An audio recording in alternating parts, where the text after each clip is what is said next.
My husband begged, "Please, don't come to my brother's wedding." "Why?" I asked. He sighed. "I don't want my family to know you're just a teacher from the inner city." His words cut deeper than any knife. That evening, he left with his suitcase, packed, tears streaming down his face. Not for me, but for his precious reputation. Before we jump back in, tell us where you're tuning in from, and if this story touches you, make sure you're subscribed. Because tomorrow, I've saved something extra special for you. 3 days later, his brother's elite private school was in crisis. Their keynote speaker had canceled for the prestigious fundraising gala that preceded the wedding. Suddenly, my phone wouldn't stop ringing with calls from my husband, his brother, and their entire family, desperately begging me to step in with my inspirational teaching story to save their event. The irony wasn't lost on me. James and I had met 4 years earlier at a fundraising event for educational equity, where I was speaking about my experiences transforming a struggling classroom in West Side Heights, one of the city's most underserved neighborhoods. I had just finished my presentation when he approached, his confident stride and genuine smile immediately drawing my attention. "That was truly inspiring," he said, his eyes reflecting sincere admiration. "The way you've connected with those students, given them a voice, it's remarkable." I smiled, brushing a strand of hair from my face as I found myself staring into the warmest blue eyes I'd ever seen.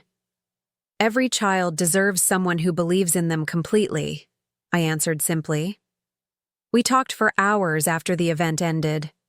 James told me about his family's investment firm and their generations of wealth, while I shared stories about my classroom in West Side Heights, the small victories, the heartbreaks, the moments of breakthrough that made every challenge worthwhile. "Olivia," he'd said my name like it was something precious. "The way you talk about teaching. It's like a musician discussing their instrument or an artist talking about their canvas. Our backgrounds couldn't have been more different." James grew up in gated communities and prestigious boarding schools, while I was raised in a modest duplex by a single mother who worked as a nurse. She had instilled in me the belief that service to others was the highest calling. Yet that night, those differences seemed insignificant against the connection we felt. Our romance was a whirlwind. James would stop by my classroom after school, watching with fascination as I worked with my students. He called my teaching methods innovative and bragged to his friends about my dedication to education. When he proposed 8 months later, I believed I'd found someone who valued me completely, profession and all. The first sign that something was amiss came during dinner with his family at their estate in Cliffside Harbor. The Harrington residence was intimidating, all high ceilings and artwork that cost more than my annual teaching salary combined. His mother, Catherine, sat at the head of the table, her designer outfit impeccable under the chandelier light. "And what exactly do you do again, Olivia?" she asked, though James had already told her twice. "I teach 5th grade at Westside Heights Elementary," I replied, trying to keep my voice steady. "Oh," she said with a tight smile. "How noble. I suppose someone needs to do those sorts of jobs." Catherine exchanged a glance with her husband that made my stomach knot. "James mentioned you graduated from State University with honors.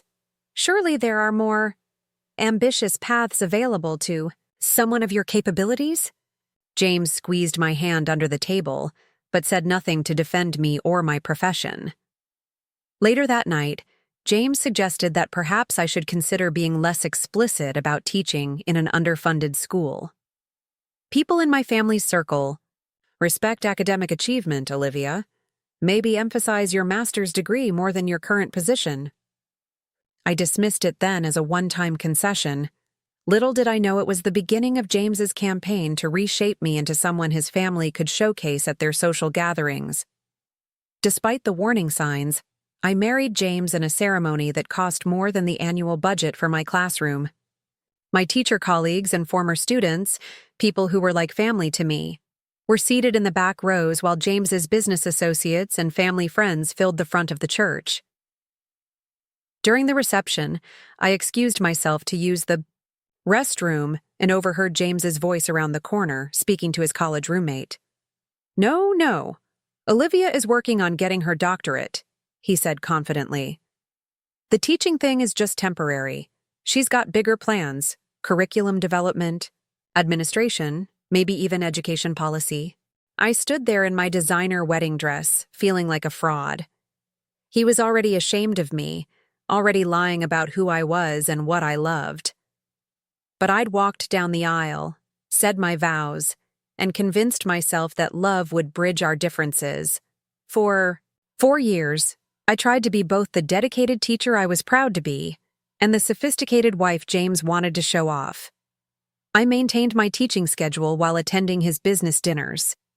I wore the right clothes, learned which wines to prefer, and smiled through conversations about stock portfolios and vacation properties, all while James gradually stopped visiting my classroom, stopped introducing me to new acquaintances with pride, stopped seeing me as the woman he'd fallen for at that educational fundraiser, until 3 days ago.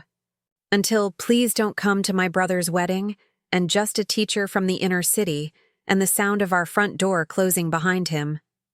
I didn't know then that within days, my phone would be ringing nonstop.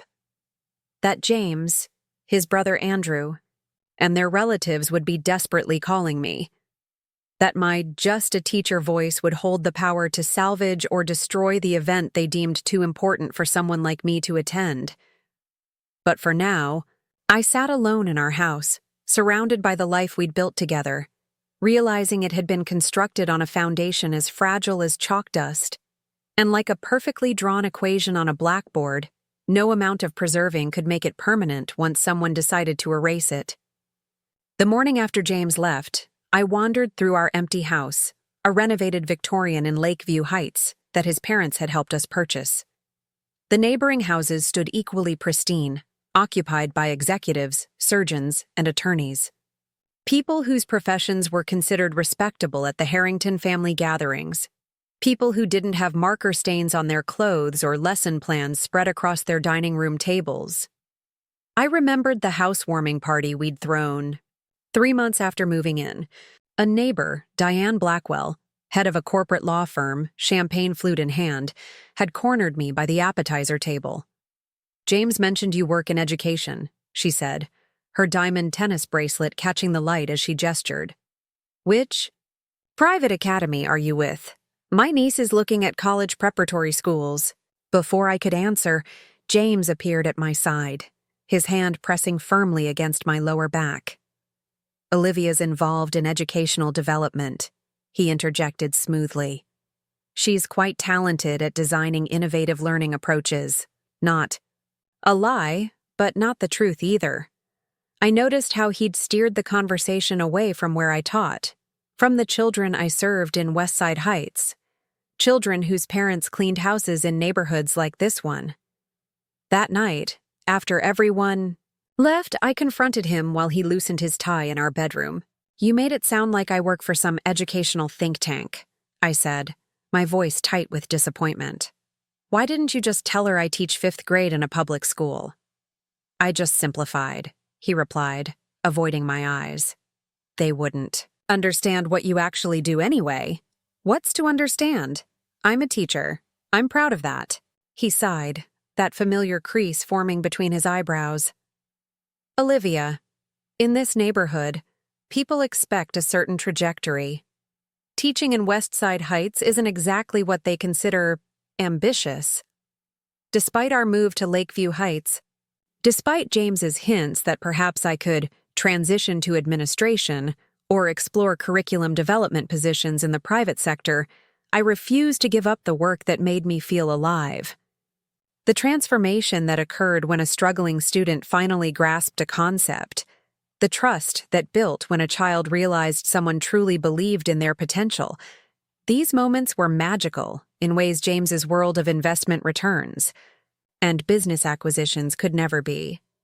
6 months after moving in, I used some of our joint savings to purchase new supplies for my classroom, books featuring diverse characters, manipulatives for hands-on math lessons, and tablets for our Technology Center. My students deserved these tools, and the school budget couldn't stretch to provide them.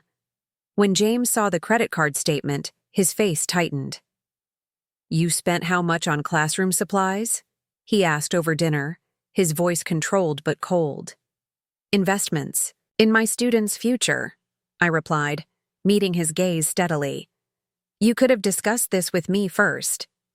"Do you discuss every business expense with me?" I countered, setting down my fork with deliberate care. He ran his hand through his perfectly styled hair. "We have a certain lifestyle to maintain now, Olivia, certain financial goals." The word goals became a recurring theme in our marriage. Everything was about the future, the next promotion, the next social connection, the next rung on the ladder of success. Never about the present moment or the lives we were touching. Now James started working later, attending more client dinners without me. I suspected he'd grown tired of explaining away my profession, of watching me interact with his colleagues' wives with my unmistakable teacher mannerisms, noticing when their children needed attention, sometimes offering gentle observations about their development. Then came the announcement that changed everything. James burst through the front door one Thursday evening, flushed with excitement. "Andrew proposed to Vanessa Mitchell," he announced, tossing his briefcase onto our Italian leather sofa. "She said yes." I recognized the name immediately. Vanessa Mitchell was the daughter of Senator Mitchell, whose family had deep connections in both politics and philanthropy. Her face regularly appeared in society pages and charity gala photos. "That's wonderful," I said, genuinely happy for Andrew, who had always been kinder to me than the rest of James's family. "When's the wedding?" 3 months. They're fast-tracking everything to fit around the senator's schedule before the legislative session. James's eyes gleamed with an intensity I hadn't seen directed at me in months. Can you believe it? A Mitchell marrying into the Harrington family. Mom's ecstatic. Over the following weeks, the Mitchell-Harrington wedding consumed all family conversations. Sunday brunches at Catherine's became wedding planning sessions, with discussions about press coverage, guest lists that read like a who's who of influential people, and which venues would be appropriately prestigious. "Vanessa's father insists on controlling the guest list," Catherine said during one Sunday gathering, delicately dabbing her lips with a linen napkin. "But the connections for the family business will be incredible." I sat quietly, watching as marriage, something that should symbolize love and partnership, transformed into a business opportunity and social climbing strategy. Andrew looked uncomfortable too, I noticed. When Vanessa called during brunch, he excused himself to take it, returning with a soft smile that reminded me of how James used to look at me. As the wedding drew closer, James's criticisms of my work grew more pointed, no longer veiled suggestions but outright demands. "Can't you at least take a sabbatical?" he asked one night as we lay in bed, backs facing each other. "Just until after the wedding."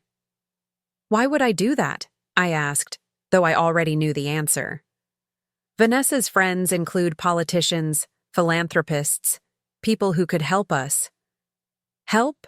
Us what, James?" I sat up, voice rising despite my effort to stay calm. "I have a career I love, a meaningful career." "A real career, Olivia," he shot back, sitting up as well. "Something befitting a Harrington, not playing with finger paints and reading children's books all day." The silence that followed was deafening. In the darkness of our bedroom. "Is that what you think I do?" My voice was deadly calm. "Play?" "You know what I mean. I shape futures, James. I give children tools to believe in themselves when the world tells them they're nothing. What exactly do you do besides worry about what other people think?" The arguments escalated after that night. James started sleeping in the guest room. When we spoke, it was in clipped, cold sentences about household logistics. The man who had once watched me teach with admiration now couldn't look at me without disappointment clouding his eyes. 1 week before Andrew's wedding, I received an invitation to speak at a major education conference about my methods for engaging underserved students. I'd been recommended by the district superintendent, an opportunity that could elevate my teaching philosophy and potentially help other educators connect with students like mine. The conference coincided with the wedding weekend. I didn't hesitate to accept. When I told James, his face contorted in disbelief. "You're choosing a teacher conference over my brother's wedding?" "I wasn't aware I had been invited," I replied, the bitterness I'd been swallowing for months finally seeping into my words. What followed was the fight that ended everything. Harsh words thrown like daggers, years of resentment bubbling to the surface. James accused me of embarrassing him, of refusing to evolve beyond shaped blocks and alphabet songs. I accused him of marrying who he thought I could become, rather than who I was. The next morning, I awoke to the sound of suitcases being zipped. James stood in our bedroom doorway, dressed impeccably as always, his eyes red-rimmed, but his jaw set firmly. "Please don't come to my brother's wedding," he said flatly. "Why?" I asked, though I knew the answer. He sighed, tension visible in every line of his body. "I don't want my family to know you're just a teacher from the inner city." The word "just" hung between us, weighted with all the disappointment and shame he'd accumulated over our marriage. "I'll say goodbye," he added coldly, not meeting my eyes. Then he was gone, the door closing quietly behind him. His tears, I realized, weren't for love lost, but for reputation threatened, for having to explain to his family why his wife would rather speak to fellow educators than attend the social event of the season. I sat in the aftermath, a stack of student papers beside me, realizing I'd spent 4 years trying to make myself smaller to fit James's vision, when all along I should have been expanding his worldview instead. For 3 days after James walked out, I moved through our house like a ghost. I canceled my classes, asking my teaching assistant Morgan to handle things, telling the principal I had a family emergency. I couldn't bear to inspire others when I felt so utterly broken myself. I kept replaying James's words in my head. Just a teacher. As if my life's work could be dismissed with a single adverb.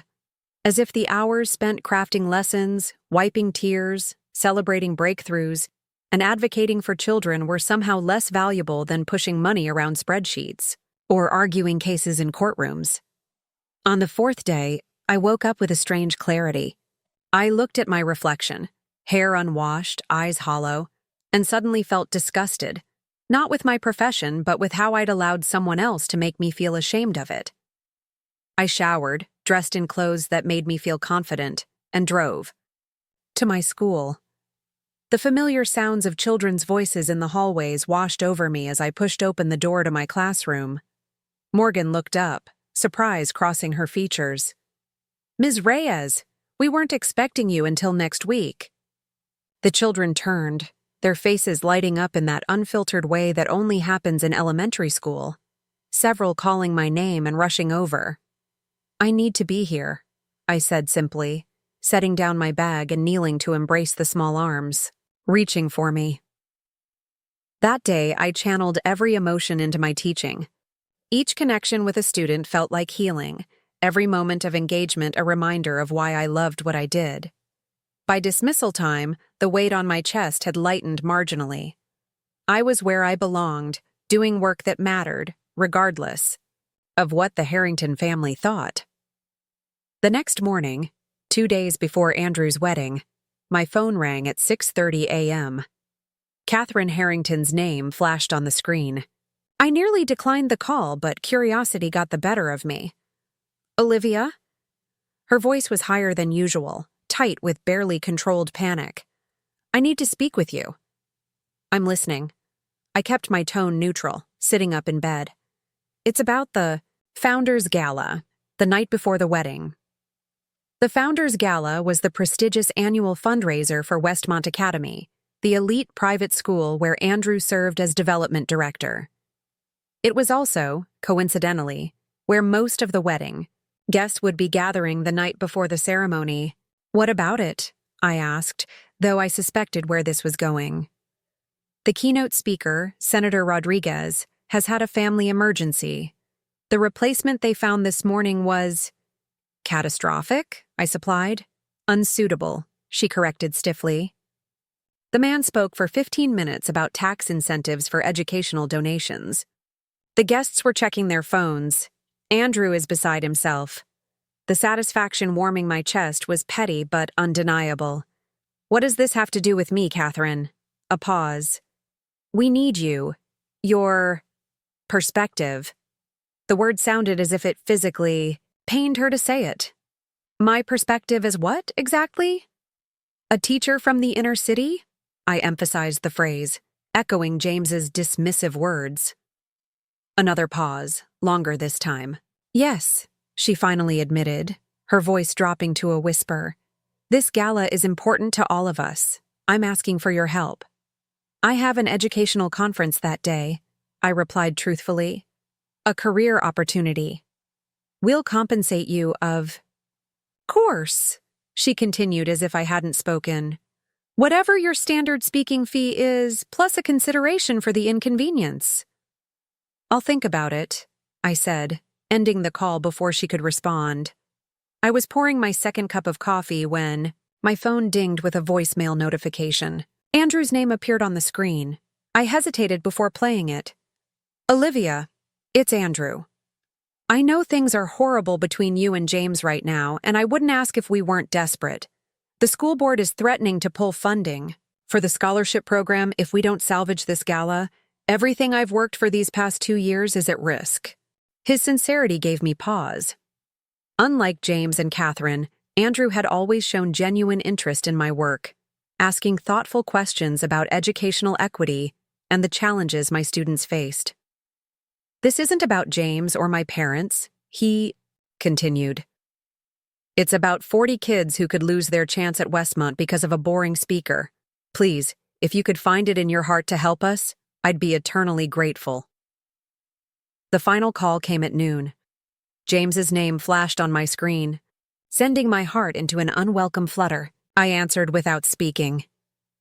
Olivia? His voice sounded rough, as if he hadn't slept. Are you there? I'm here. The words came out more steadily than I felt. I know I have no right to ask anything of you. He swallowed audibly. But Andrew is falling apart. The donors are threatening to withdraw support for his scholarship initiative. Why should I help you, James? You made it abundantly clear how you feel about my profession. I was wrong, his voice cracked. I've been wrong about so many things. Silence stretched between us like a chasm too wide to cross. The gala is tomorrow at 7, he finally said. At the Westmont Grand Hall. I said nothing but didn't hang up. There's one more thing you should know, he added, hesitation evident in his voice. My parents. They told everyone you're an educational consultant for the State Department. The revelation shouldn't have surprised me, yet it still stung. An educational consultant, I repeated, a bitter laugh escaping me. They thought it sounded more compatible with the family image. Olivia. Goodbye, James. After hanging up, I sat motionless at my kitchen island, tracing patterns on the marble countertop with my fingertip. The petty part of me wanted to ignore their pleas, to let them suffer the consequences of their snobbery. But another part, the educator who believed in transformative moments, couldn't help seeing the irony and potential in the situation. Not for James, not even for Andrew, but for the 40 students who might lose scholarship opportunities because of a family's obsession with appearances. I called Morgan. I need you to cover my classes tomorrow. Something's come up. An opportunity to advocate for educational access in a space that normally wouldn't hear it. An hour later, I stood before my closet, selecting an outfit that would be appropriate for a high society fundraiser but unmistakably teacher-like. I chose a stylish but modest dress in the bright blue color I often wore in the classroom, paired with my signature statement necklace made by a former student's mother, beautiful ceramic beads hand-painted with inspirational words. As I prepared, my remarks, carefully crafting a message about educational equity that this privileged audience needed to hear, I felt a curious sense of power. For once, the Harrington family needed me, not the version of me they wanted to present to society, but the real me with my just-a-teacher voice and my unsuitable values. I glanced at my reflection one last time before leaving, back straight, chin up, expression composed. No one would guess I was walking into a room where my very existence had been fictionally rewritten to make others comfortable. No one would guess I was armed with nothing but truth as my weapon. The drive to Westmont Academy took 40 minutes. As I pulled into the circular driveway, a valet approached, eyeing my modest car with barely concealed surprise among the luxury vehicles surrounding it. "I'm here for the Founders Gala," I said, handing him my keys. "I'm the speaker." The grand hall was a marvel of old-world architecture. Soaring ceilings with intricate moldings, crystal chandeliers casting warm light over the gathering of elites in evening wear. At the entrance stood Catherine and Gerald Harrington, greeting, guests with practiced charm. Catherine's perfectly composed expression faltered when she saw me. "Olivia," she managed, her voice strained. "You came." "I did," I replied calmly. "For the students."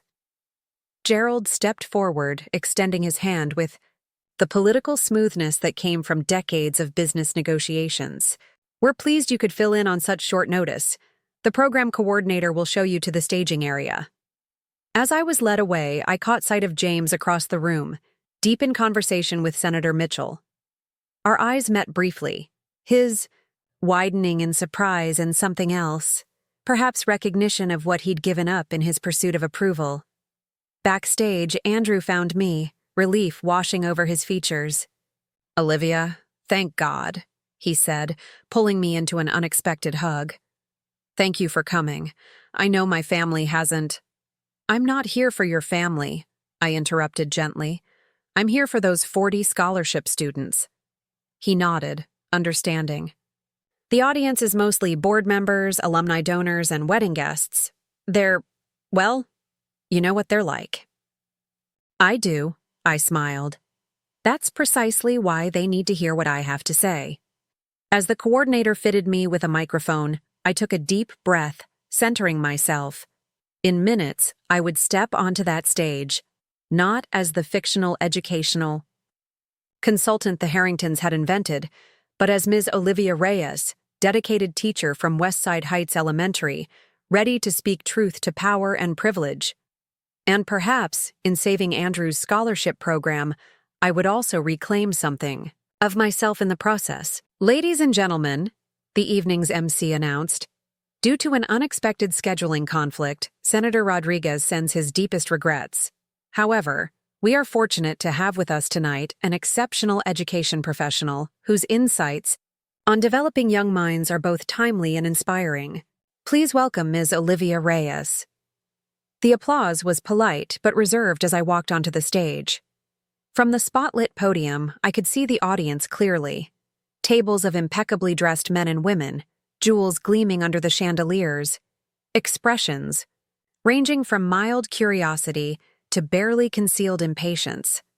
Catherine and Gerald sat at the center table, flanked by Senator Mitchell and his wife. James and Vanessa's parents occupied the remaining seats. "Good evening," I began, my teacher's voice carrying confidently across the room. "I'd like to start by asking you to remember a teacher who changed your life." I paused, letting the request sink in. Someone who saw something in you that perhaps you didn't yet see in yourself. Someone who pushed you, believed in you, maybe even redirected the course of your life through their influence. Faces softened slightly as people recalled their own memories. "I stand before you tonight not as an educational consultant or policy expert, but as a fifth-grade teacher from Westside Heights Elementary." A murmur rippled through the audience. Catherine's spine stiffened visibly, while Gerald studied his water glass with sudden fascination. Every day, I have the privilege of teaching children who face obstacles that would stagger many adults in this room. Children who walk through metal detectors to enter their school building. children who serve as translators for their immigrant parents, children who sometimes haven't eaten since yesterday's school lunch. The room had gone completely silent, and yet, these children show up. They dream. They work. They believe. The question is not whether they have potential. It's whether we, as a society, have the courage to see it and nurture it. For the next 20 minutes, I shared stories from my classroom. Not saccharine, simplified anecdotes, but honest, complex narratives about real children whose brilliance deserved recognition. I talked about Miguel, whose mathematical intuition surpassed my own but whose family couldn't afford after-school enrichment. About Zara, whose poetry made adults weep but whose English language learner status kept her talents hidden on standardized tests. These students don't need our pity, I said, looking directly at the Mitchells and Harringtons. They need opportunity. They need doors held open that would otherwise remain closed. They need exactly what the Westman Academy Scholarship Program provides, if we have the collective will to sustain it. Cut to reaction shots of audience members showing increasing engagement. As I spoke, the energy in the room shifted. Phones disappeared into pockets. People leaned forward. Even Catherine's expression had transformed from discomfort to reluctant attention. Education is not charity, I continued, my voice strengthening. It's investment in our shared future. And teaching is not just anything. It's the profession that creates all other professions. My eyes met James's across the room. He didn't look away. When we diminish educators, when we reduce teaching to babysitting or suggest it's merely a stepping stone to real careers, we reveal a profound misunderstanding of what happens in effective classrooms. We reveal that we've forgotten who shaped us, who guided us, who helped us become the people we are today. I gestured toward the scholarship display in the corner of the room, where photos of current recipients formed a collage of hope. Tonight, you have an opportunity to do more than write checks. You have an opportunity to recognize that talent doesn't always arrive in expected packages with prestigious pedigrees. Sometimes it comes from neighborhoods you've never visited, in the form of children whose potential remains invisible until someone cares enough to look. The conclusion of my speech was met with something I hadn't anticipated, a standing ovation. First from a table near the back, then spreading across the room like a wave. Even Gerald Harrington rose, though Catherine remained seated, her applause perfunctory. What followed was even more surprising. As I moved through the reception afterward, people approached me continuously, not with condescension or curiosity about my quaint profession, but with genuine questions about educational equity, teacher retention, and how their businesses could partner meaningfully with schools like mine. My firm has been looking for a meaningful corporate social responsibility initiative, said a woman who introduced herself as the CEO of a tech company. Would your school be open to a STEM partnership? Another guest, a retired judge, pressed his card into my hand. My foundation funds arts education in underserved schools. Let's talk about bringing a music program to Westside Heights. From across the room, I caught Andrew watching these interactions, his expression a mixture of surprise and gratitude. When he finally approached, champagne flutes in hand, his smile was genuine. "You saved the night," he said, offering me a glass. "And possibly my career. The donation total has already surpassed last year's." I accepted the champagne but didn't drink. "I'm glad for the scholarship students." "That's why they responded to you," he said thoughtfully. "You actually care about the kids. It's not just networking or tax deductions for you." Before I could respond, Catherine materialized beside us, her composure regained but something new in her eyes. Not quite respect, perhaps, but recognition. "Well done, Olivia," she said, the compliment clearly costing her. "Your passion is evident." "Thank you, Catherine," I replied evenly. She glanced around at the animated conversations happening throughout the room. Several board members have expressed interest in expanding the scholarship program. It seems you've made quite an impression. Nodded, accepting the closest thing to an apology I was likely to receive from her. If you'll excuse me, I said, setting down my untouched champagne. I should be going. I have lesson plans to finalize for Monday. As I made my way toward the door, James intercepted me in the hallway, his familiar cologne bringing an unexpected wave of complicated emotions. Olivia, wait, he said, his voice low and urgent. You were incredible tonight. Everyone is talking. About your speech. I looked at him steadily, noting the dark circles under his eyes, the slight disarray of his usually perfect hair. I've been thinking about what you said, he continued, stepping closer. About shaping futures. You're right. I've been wrong about so many things. James, please hear me out, he interrupted. Maybe we could start over, now that I understand. Now that my parents have seen what you can do. What I can do? I repeated, the words halting him mid-sentence. Is that what tonight was about for you? Realizing I have value because important people were impressed by me? He flinched slightly. That's not what I meant. But it is, I said softly. You still don't understand. This isn't about whether your family approves of my career. It's about whether you respect who I am, what I value, the work I've chosen, even when no one is watching, even when it isn't impressive to people like your parents. I stepped back, creating distance between us. I didn't change tonight, James. I'm exactly who I've always been. You just finally saw it because others did. The next morning, I declined Andrew's invitation to the wedding. Not out of spite, but because I had somewhere more important to be. The education conference where I would share my teaching methods with colleagues who understood their value without needing a ballroom full of wealthy donors to validate them. I presented to a room of passionate educators from across the country. I felt a sense of homecoming. These were my people, dedicated professionals who measured success not by salary or social standing, but by the lights that went on in children's eyes when understanding dawned. During the networking reception afterward, my phone buzzed with text messages, first from Andrew with photos of the ceremony, then surprisingly from Catherine. Scholarship program fully funded for next 5 years, her message read. Board voted unanimously this morning. Your perspective was illuminating. The final message came from James. I understand now why you couldn't be here today.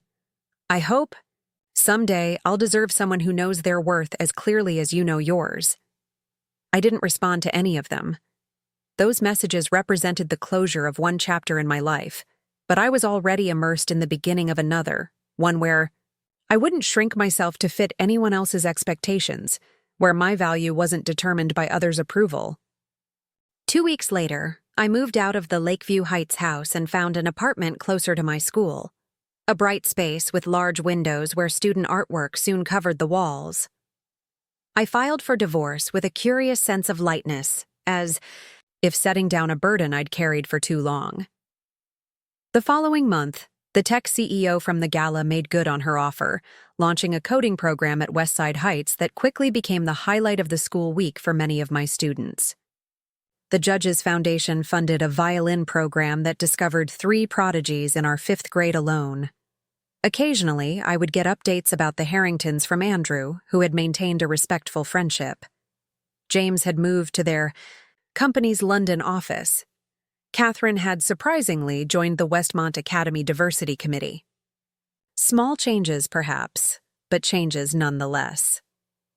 6 months after that fateful night when James had uttered the words, "just a teacher," I stood in my classroom after hours, looking at a thank you card from Miguel's mother. Inside, she had written, "You saw his gifts when others saw only his circumstances. Teachers like you change the world one child at a time." My journey taught me that when someone diminishes your passion, they reveal their own limited vision, not your worth. That sometimes rejection isn't the end of your story. It's the liberation that allows your true story to begin. Most importantly, I learned that there is no just in purpose-driven work. There are no small acts of service when they're performed. with full heart and commitment. There is only the immeasurable impact of showing up authentically in spaces that need exactly what you have to offer. If you're standing at a crossroads between others' expectations and your own calling right now, I hope my story gives you courage to choose your path. The world doesn't need you to make yourself smaller. It needs your gifts, your passion, your unique perspective, however unconventional it might seem to those who don't yet understand its value. Thank you for watching. If this resonated with you, please subscribe and share with someone who might need to hear it. Remember, you are never just anything. You are exactly what you were meant to be. 3 weeks after the Founders Gala, I stood in the middle of my new apartment surrounded by half-unpacked moving boxes. Sunlight streamed through the large windows, illuminating floating dust particles and the fresh start I had chosen for myself. The space was smaller than the Lakeview Heights house, a 2-bedroom in a converted historic building just 10 minutes from Westside Heights. Elementary, but it felt more like home than the showcase residence James and I had shared ever had. My phone buzzed with a text from Morgan. "Need help unpacking? I can bring pizza and reinforcements." I smiled, typing back, "Absolutely. Fair. Warning, chaos reigns." As I waited for Morgan to arrive, I unpacked my most treasured possessions: framed student artwork, dog-eared teaching resources, and photos of my own childhood teachers who had shaped my path. Each item represented a piece of my authentic self, pieces I had gradually hidden away in the Harrington home where they never quite belonged. The divorce papers sat on my kitchen counter, James's signature already in place, waiting only for mine to finalize the dissolution of our marriage. I had expected to feel grief, anger, perhaps even regret when this moment came. Instead, I felt a curious lightness, as if I'd set down a heavy suitcase I'd been carrying for years. James had asked to meet at a neutral location, a quiet cafe halfway between Lakeview Heights and my new neighborhood.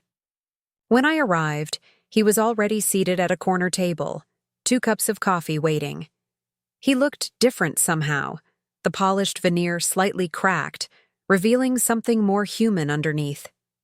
"Thank you for coming," he said, pushing 1 cup toward me as I sat down. "The divorce papers are straightforward," I replied, placing the folder on the table between us.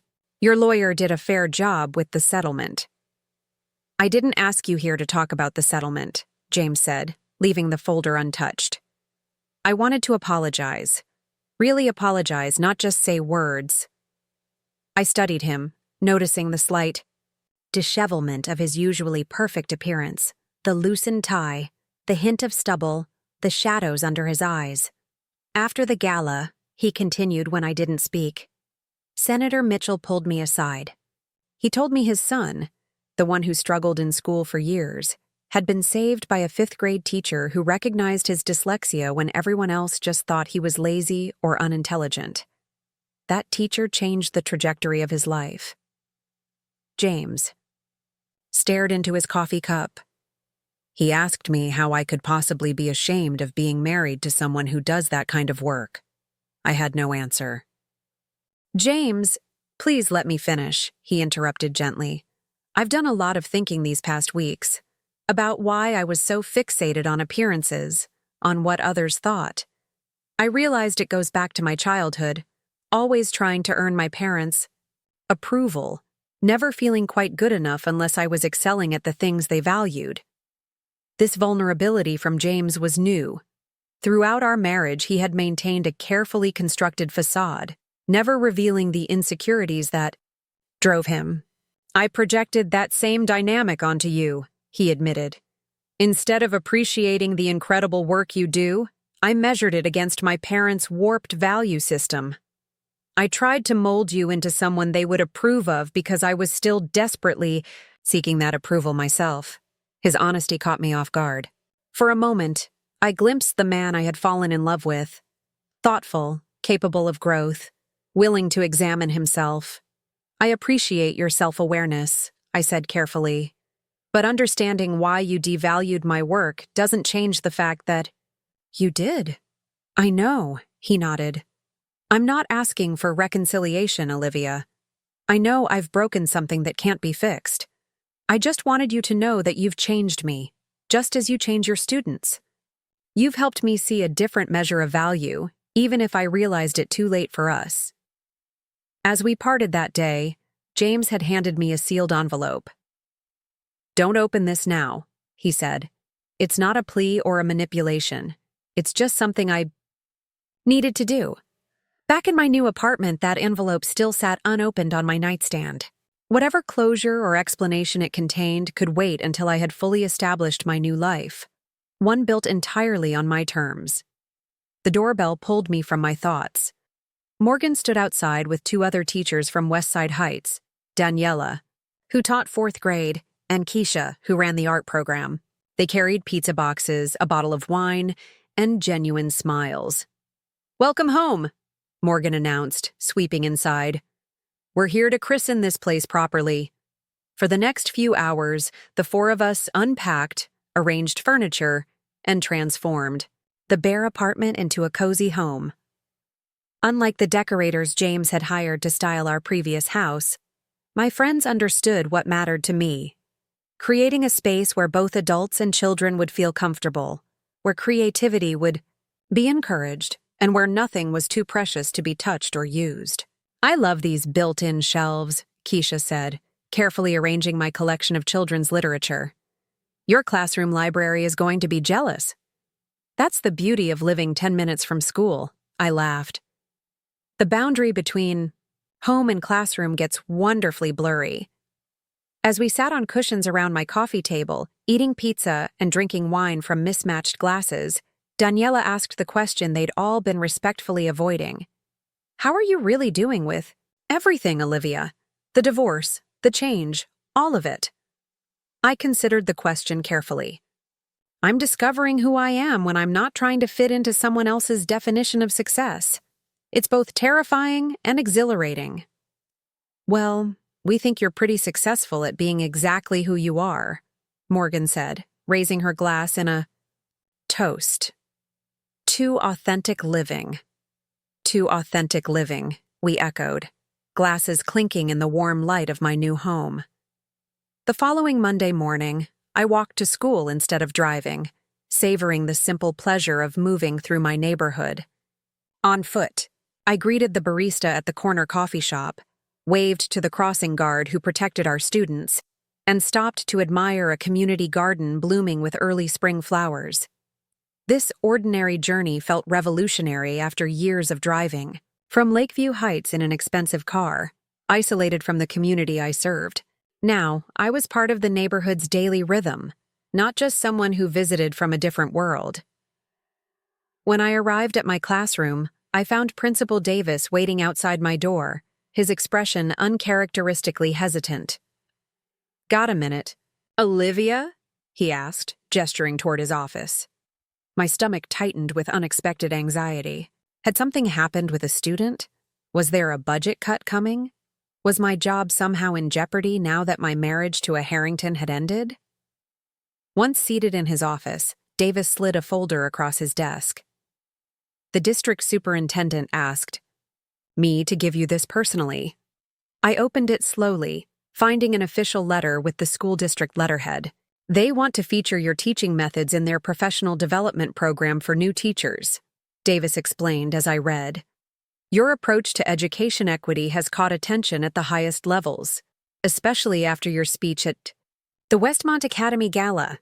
I looked up in surprise. "How did they hear about that?" Davis smiled. "Apparently, the chair of the district's education foundation was in attendance.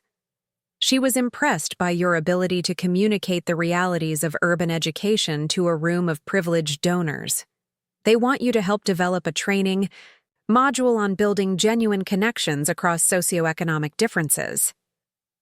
The offer was extensive. I would continue teaching but would receive additional compensation and release time to create and deliver professional development across the district. My methods, my voice, my perspective would reach hundreds of teachers and, by extension, thousands of students. "This is incredible," I managed, scanning the details. But I don't understand why now. I've been using these methods for years. Davis leaned back in his chair. Sometimes, Olivia, your light shines brightest when you stop hiding it. From what I've gathered, you've stepped fully into your identity as an educator recently. No apologies, no diminishment. His observation struck a chord. How much of my excellence had I downplayed during my marriage? How often had I muted my passion when speaking about my work in James's social circles? There's something else, Davis added, handing me a second envelope. This came for you as well. It's not district business, but it arrived with the superintendent's package. The envelope bore the Westmont Academy logo. Inside was a formal invitation to join their Teacher Advisory Board, a group that helped shape the Academy's approach to economic diversity and scholarship programs. A handwritten note was paperclipped to the invitation. Your perspective would be invaluable as we work to make Westmont truly inclusive. The position includes a stipend and would create a formal bridge between our institutions. Andrew Harrington, Development Director. 2 job offers in one day, Davis observed with a smile. Should I be worried about losing you to the private school world? I shook my head immediately. My place is here, I said with certainty. But perhaps I can help build meaningful connections between these two educational worlds that rarely intersect. Authentically. Walking back to my classroom, I felt a surreal sense of validation. For years, I had apologized for my passion, had hidden the very qualities that now others sought to elevate and share. The irony wasn't lost on me. James had wanted me to be more than just a teacher, and now, by fully embracing my identity as an educator without his constraints, I was expanding my influence beyond anything he had imagined. As my students filed, in that morning, bright-eyed and full of stories from their weekends, I watched them with renewed appreciation. These children, brilliant, complex, challenging, and wonderful, had anchored me through the dissolution of my marriage. Their needs had kept me grounded when my personal life was in chaos. Their growth had reminded me daily of what genuine success looked like. Ms. Reyes, you look different today, observed Lucia, one of my most perceptive students. You look happy. I smiled, realizing she was right. I did feel different, lighter, more present, more authentically myself than I had in years. I am happy, Lucia, I replied. I've remembered something important that I'd forgotten for a while. What's that? She asked, genuinely curious. That when you honor who you truly are, the right people and opportunities find their way to you. I gestured for the class to gather on our meeting rug. Now, who's ready to start our community circle? As 25 children eagerly formed a circle.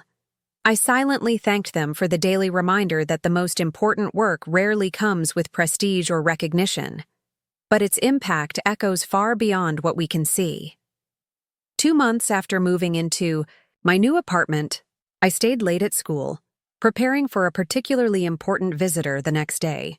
The classroom was quiet, sunlight slanting through the windows at a late afternoon angle, illuminating the colorful student work that covered nearly every available wall space.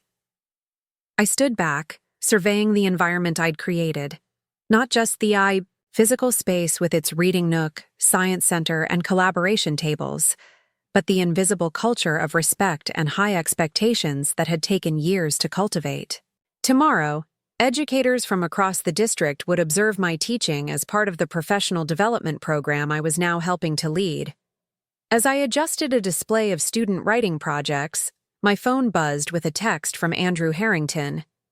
Board-approved expanded scholarship program. 60 students next year instead of 40. Your advocacy made this happen. I smiled, saving the message.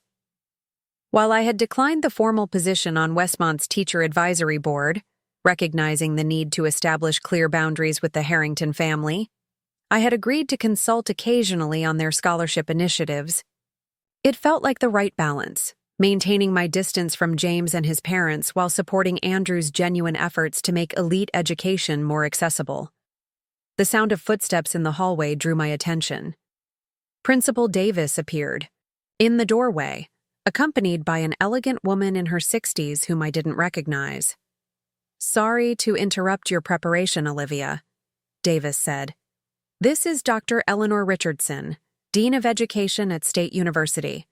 She specifically requested to meet you." Dr. Richardson stepped forward, extending her hand. "Ms. Reyes, I've heard remarkable things about your teaching methods and your recent advocacy work. Do you have a few minutes to talk?" Intrigued, I invited them to sit at the reading table, the only adult-sized furniture in the room. "I'll be direct," Dr. Richardson began once Davis had excused himself. "Your name has come up repeatedly in educational circles these past 2 months, first from the superintendent, then from several influential donors who attended the Westmont Academy Gala. Most recently, from one of our doctoral candidates who observed your classroom last week." She opened a leather portfolio and removed several papers. "The university is launching a new initiative focused on urban education equity. We're looking for master teachers who can help shape our teacher preparation program while continuing their own classroom practice." My surprise must have shown on my face because she smiled warmly. "We're particularly interested in educators who can authentically bridge theory and practice. Those rare individuals who excel in the classroom and can articulate the why behind their methods." "I'm flattered," I said honestly, "but I'm committed to my students here. I wouldn't want a university position that took me away from direct teaching." Dr. Richardson nodded as if she'd anticipated this response. "That's precisely why you're perfect for this role. We're reimagining teacher education as an apprenticeship model. You would continue teaching here while mentoring our students and occasionally leading seminars on campus. Your classroom would become a learning laboratory for future teachers." She slid a formal letter across the table. "The position includes course release time, a university appointment as adjunct professor of practice, and a stipend that would significantly supplement your teaching salary." As I scanned the details, I felt a complex mixture of emotions. Pride in this recognition of my expertise, excitement about influencing new teachers on a larger scale, but also a nagging voice wondering if I truly deserved such an opportunity. "May I ask what prompted this offer?" I questioned, looking up from the letter. "I'm hardly the only talented teacher in this district." Dr. Richardson considered me thoughtfully. "Two things made you stand out, Ms. Reyes. First, the remarkable outcomes you achieve with students facing significant challenges. But equally important is your ability to communicate effectively across different worlds." She leaned forward slightly. "The superintendent shared a recording of your speech at the Westmont Gala. You spoke hard truths about educational inequity to a room of privileged people in a way that moved them to action rather than defensiveness. That's an extraordinary skill, one we desperately need in teacher education." The mention of the gala brought a flash of memory, James's face across the ballroom, the mixture of surprise and regret in his eyes when he saw the authentic me being celebrated for exactly what he had deemed insufficient. "I'll need some time to consider this," I said, carefully folding the letter. "Of course," Dr. Richardson stood to leave. "But if I may offer a personal observation, sometimes the universe presents opportunities precisely when we're ready for them, even if we don't recognize that readiness ourselves." After she left, I remained at the reading table, turning over her words in my mind.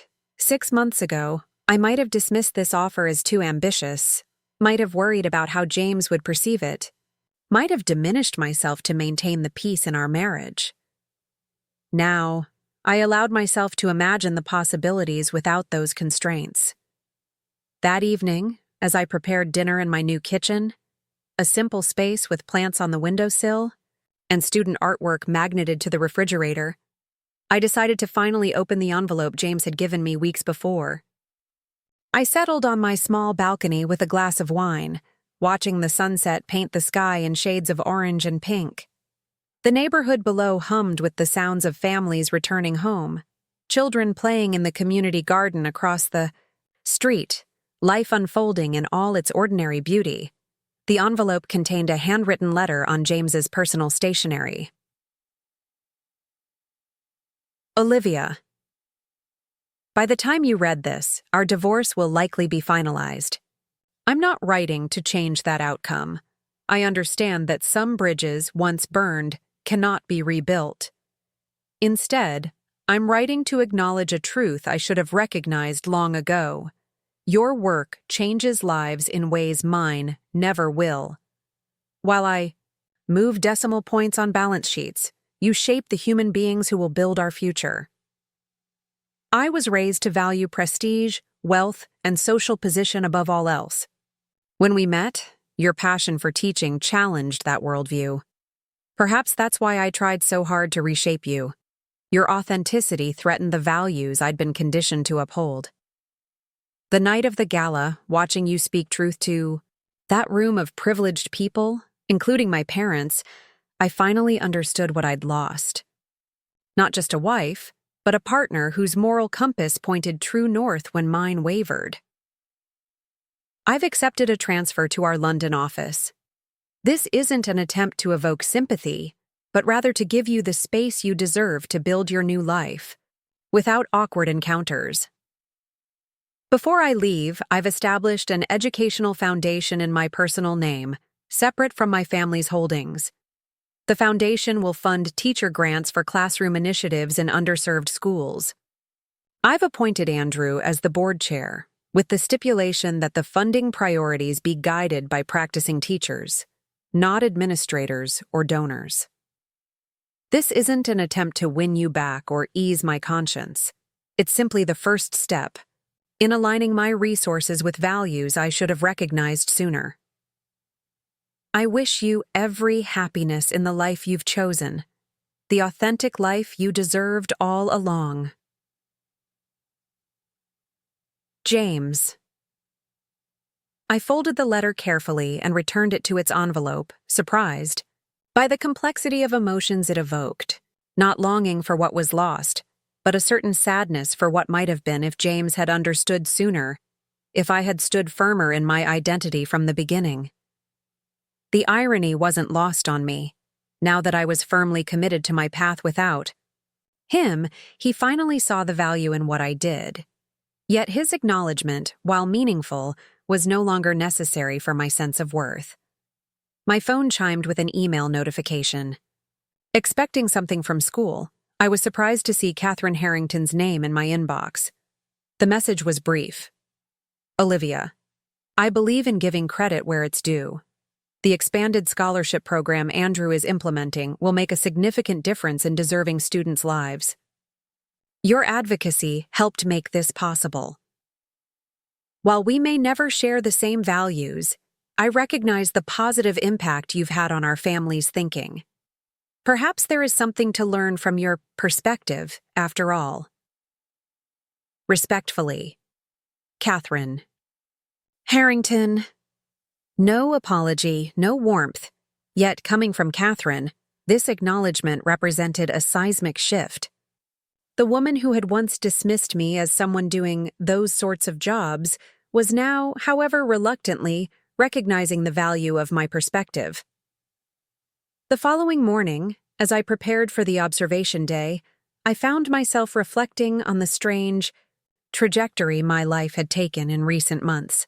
From being someone whose profession was deemed embarrassing at a society wedding, to someone whose expertise was sought by district leaders and university deans. Nothing about my teaching had fundamentally changed. I hadn't suddenly acquired new skills or knowledge. The only difference was that I had stopped apologizing for my passion, stopped diminishing my calling, stopped accepting others' limited definition of success. I thought about Dr. Richardson's words. Sometimes the universe presents opportunities precisely when we're ready for them. Perhaps the painful end of my marriage had been necessary to clear the path for this new chapter, one where I could fully embrace my purpose without constraint. As I gathered my materials to leave for school, I noticed a small package leaning against my front door. It bore no return address, but the elegant wrapping paper suggested it came from someone of means. Inside was a first edition of The Teacher's Calling, a rare book on educational philosophy I had once mentioned admiring during a dinner at the I. Harringtons. The card simply read, "To honor your authentic path." Andrew's gesture touched me deeply, not just the thoughtfulness of the gift, but the explicit affirmation of my choice to remain true to my calling rather than conform to his family's expectations. That day, as I taught with district observers and teacher candidates watching, I felt a profound sense of alignment between my personal and professional selves. No longer compartmentalizing different aspects of my identity, I brought my whole self to the classroom. The passion, intelligence, and conviction that I had once muted in James's presence now flowed freely in my teaching. After the students had been dismissed, several observers approached with questions and comments. The way you validated that student's perspective while still challenging his thinking was masterful. I've never seen anyone manage group dynamics so effectively with such difficult concepts. How do you create this culture of intellectual risk-taking? My students are terrified of being wrong, I answered thoughtfully, sharing not just techniques, but the underlying philosophy that guided my practice.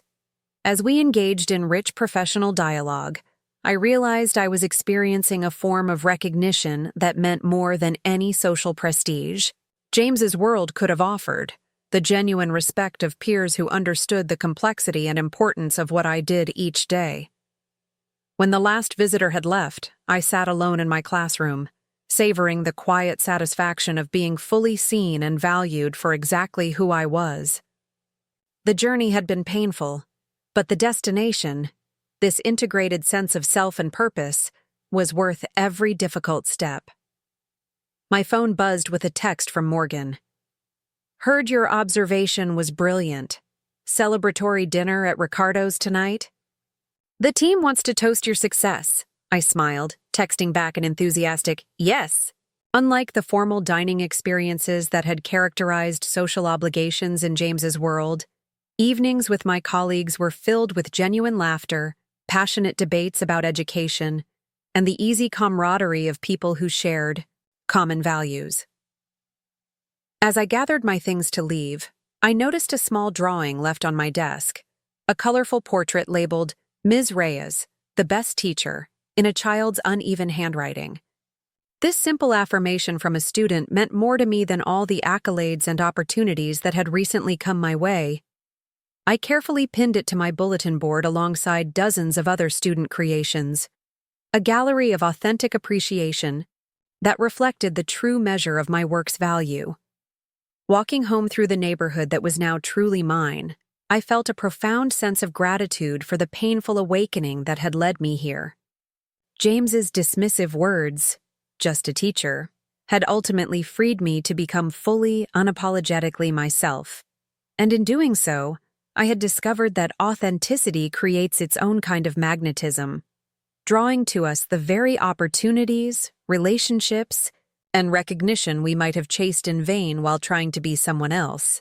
And that's why culturally responsive teaching isn't just a set of strategies. It's a mindset that recognizes students' identities as assets rather than deficits, I concluded, addressing the packed lecture hall of graduate education students at State University. It had been 4 months since I'd accepted Dr. Richardson's offer to become an adjunct professor of practice. Once a week, I left my 5th graders in Morgan's capable hands and crossed the city to share real-world teaching insights with future educators. As students gathered their materials and filed out, many stopping to ask questions or share observations, I felt the satisfying exhaustion that comes from meaningful work. Teaching teachers was different from teaching children, more complex in some ways, more straightforward in others, but equally fulfilling. Dr. Richardson approached as I gathered my notes. "Another stellar session, Olivia.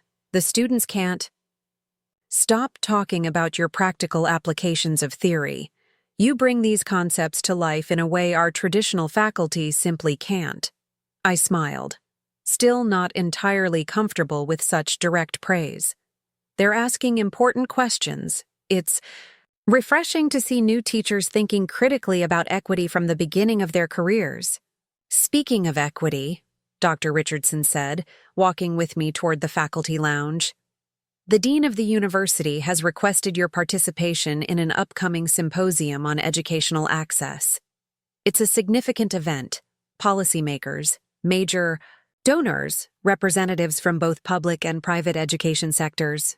When is it scheduled? I asked, mentally reviewing my calendar of school events and student assessment deadlines. 3 weeks from now. Friday evening through Sunday afternoon at the Lakeside Conference Center. I hesitated, realizing the timing overlapped with my students' science fair projects. I'd need to ensure my classroom obligations are covered. The university would provide a substitute of your choosing, Dr. Richardson assured me. We understand your students come first. That commitment is precisely why your voice is needed at this symposium. As we entered the faculty lounge, she handed me a formal invitation package. Review the details. The panel you'd be joining focuses on creating meaningful pathways between elite institutions and underserved communities. I flipped through the glossy brochure, noting the impressive list of participants, education leaders I had long admired, alongside influential philanthropists and policy experts.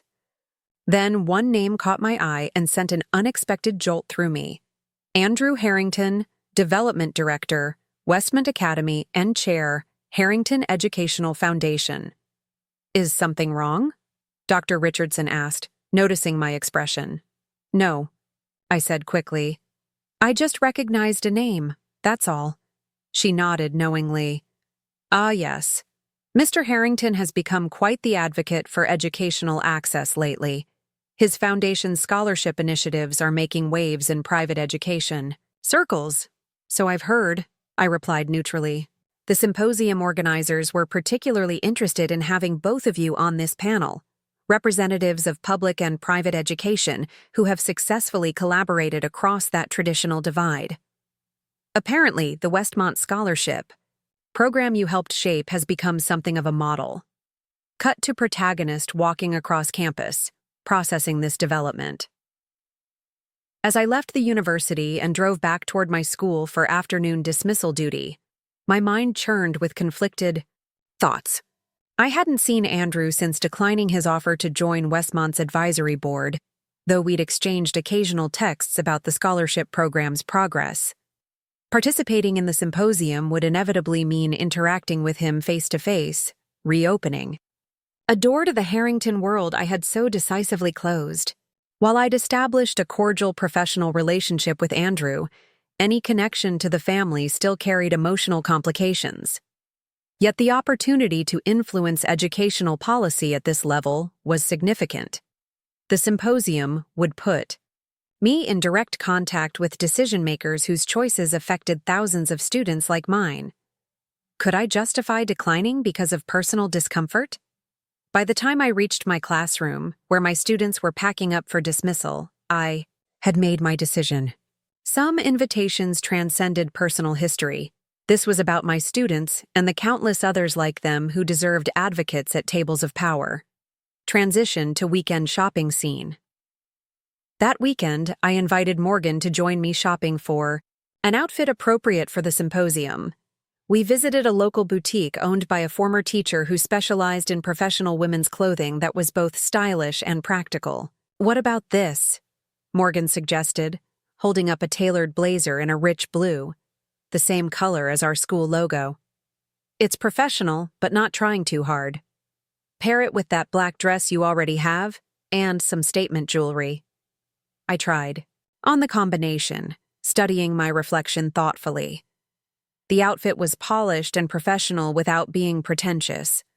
Most importantly, it felt like me, not the version of myself I'd constructed during my marriage to impress the Harrington circle. Perfect, I decided. Professional enough for the symposium, but authentic enough that I won't feel like I'm in costume. As we left the boutique, shopping bags in hand, Morgan asked the question I'd been avoiding. Do you think James might be at this symposium, given his brother's involvement in the family foundation?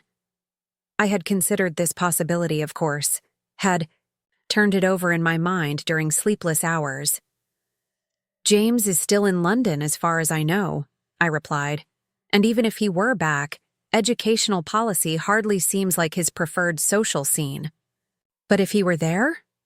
Morgan pressed gently. I considered the question honestly.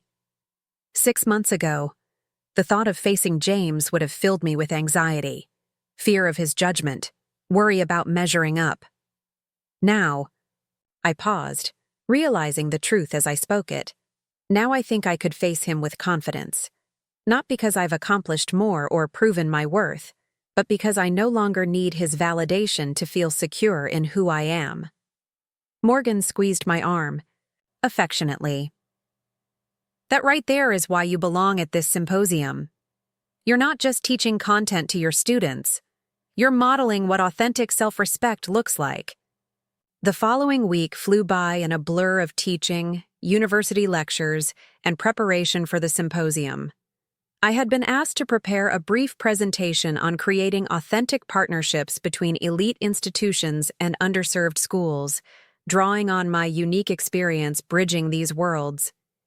As I crafted my presentation, I found myself incorporating stories of my students without hesitation or apology.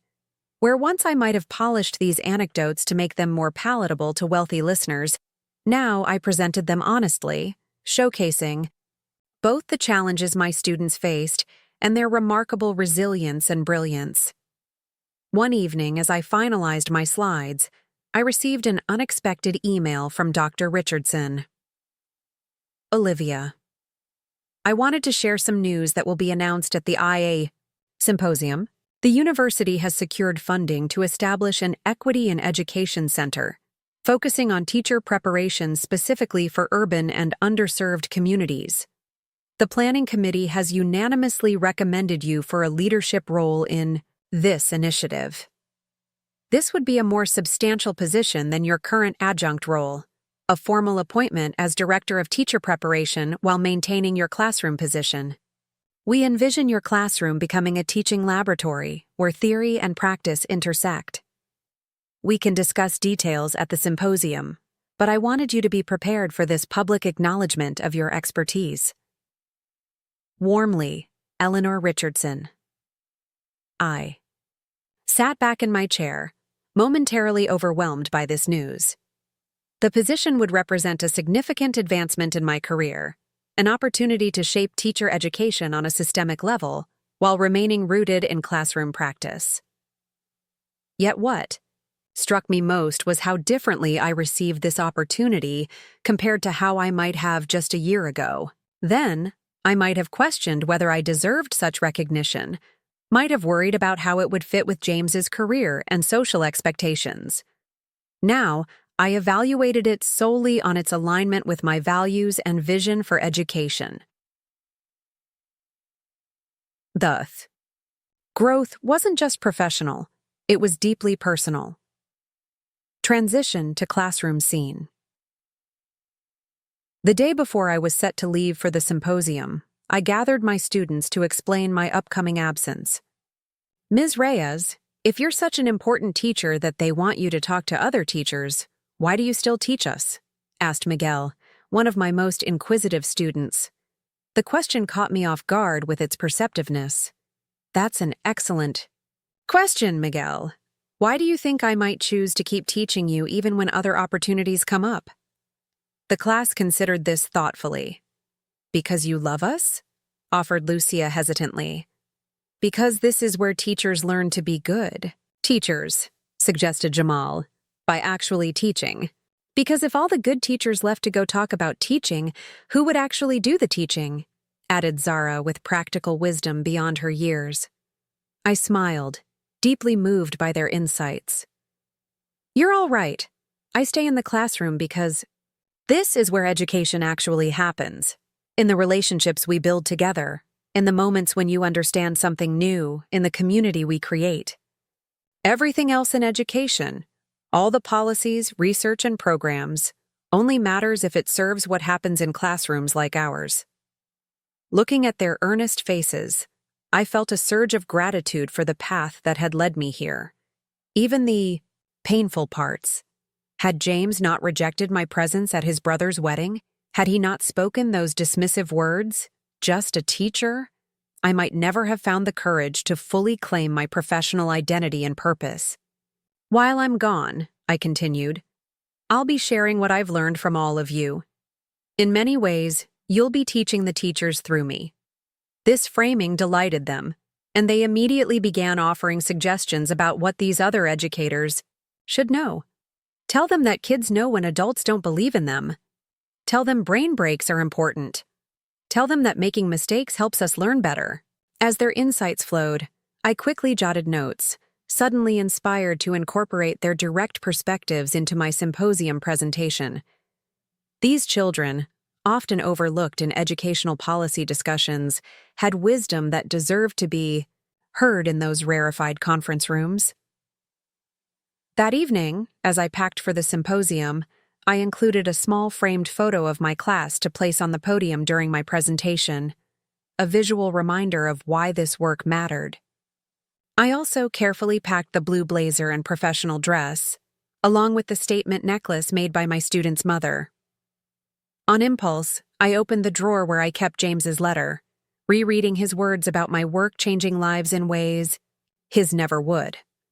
While the pain of our broken marriage had faded, his recognition of my professional worth, coming as it did only after losing me, remained a complex emotional touchstone. I returned the letter to its drawer, no longer needing it as validation but acknowledging its role in my journey.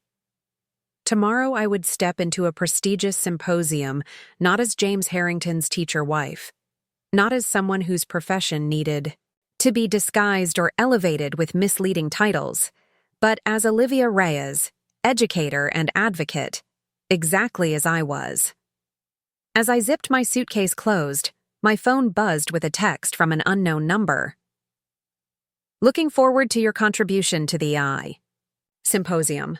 Your perspective is exactly what these discussions typically lack: authentic classroom wisdom. Safe travels. Vanessa M.H.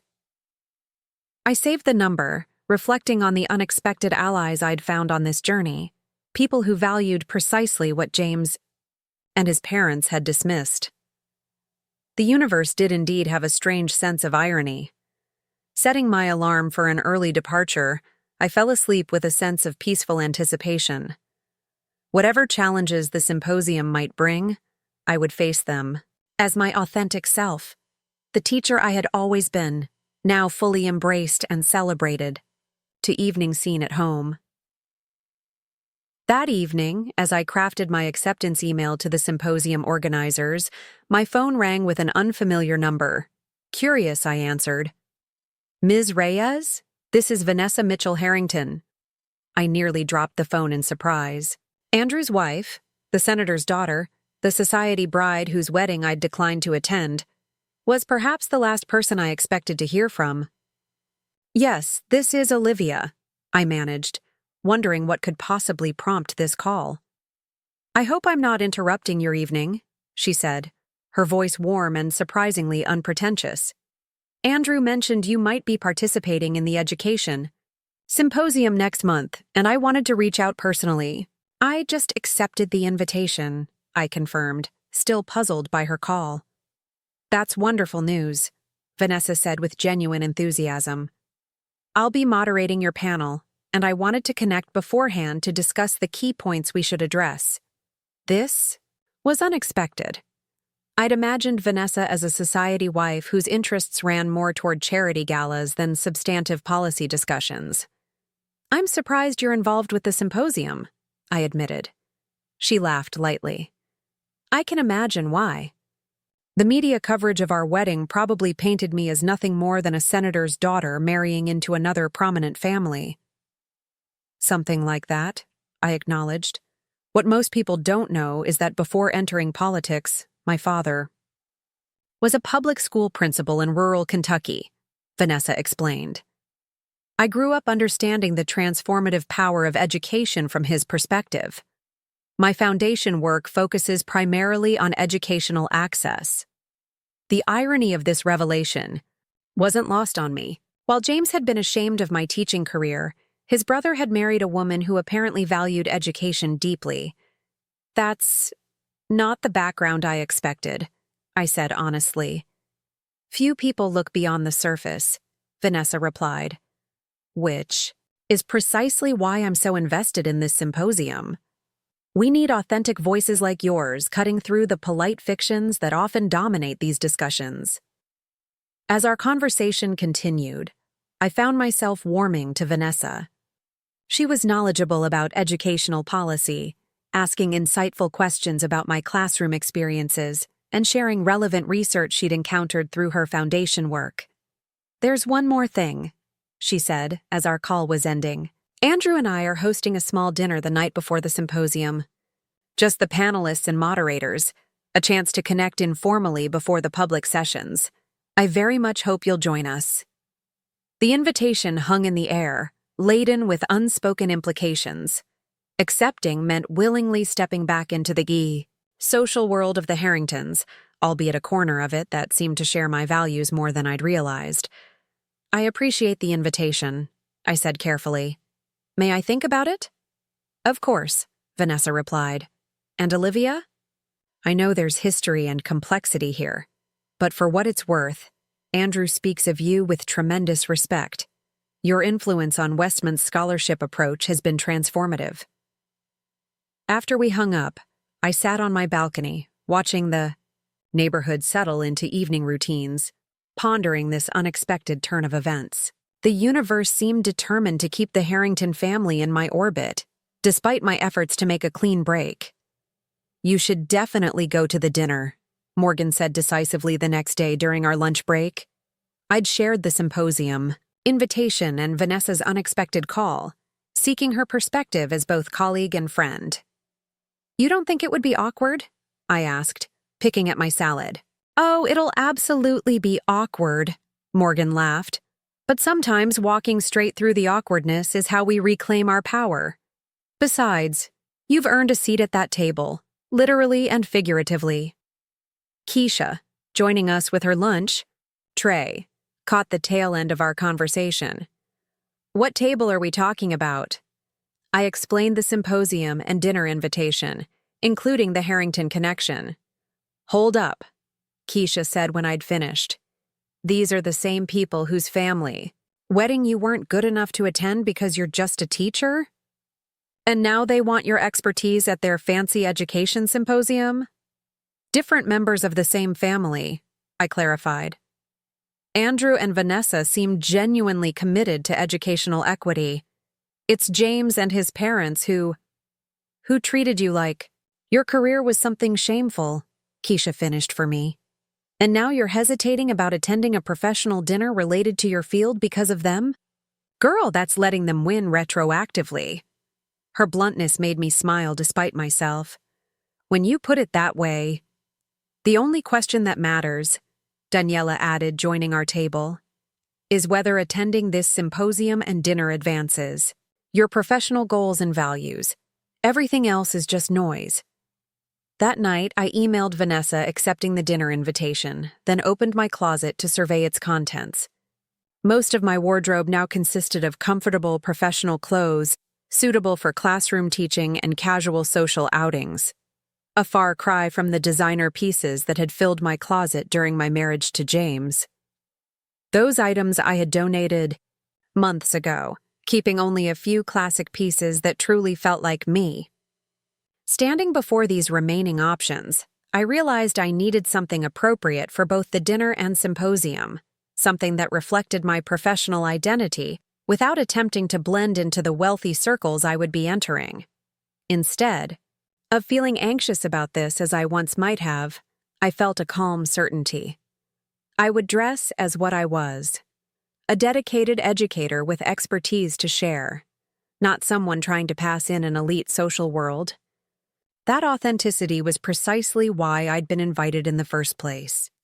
1 year after James uttered those fateful words, just a teacher, I stood at the podium of the National Education Summit, addressing an audience of policymakers, philanthropists, and fellow educators. Teaching isn't just anything, I said, my voice strong and clear. It's the profession that creates all other professions. In the front row sat Dr. Richardson, beaming with pride at her protégé. Beside her, surprisingly, sat Catherine and Gerald Harrington, whose foundation now funded teacher excellence grants in underserved schools. Andrew and Vanessa were there too, our professional collaboration having blossomed into genuine friendship. After my speech, I received a standing ovation and an unexpected letter. It was from James, congratulating me on my recent book about educational equity. "You were always extraordinary," he'd written. I was simply too blinded by my own insecurities to see it. His words no longer held power over my self-worth. I had found my authentic path, not despite being just a teacher, but because I had finally embraced the profound importance of what those words truly meant. When we honor who we truly are, without apology, we discover that what others dismiss as just might actually be everything. Up next, you've got 2 more standout stories right on your screen. If this one hit the mark, you won't want to pass these up. Just click and check them out. And don't forget to subscribe and turn on the notification bell so you don't miss any upload from us.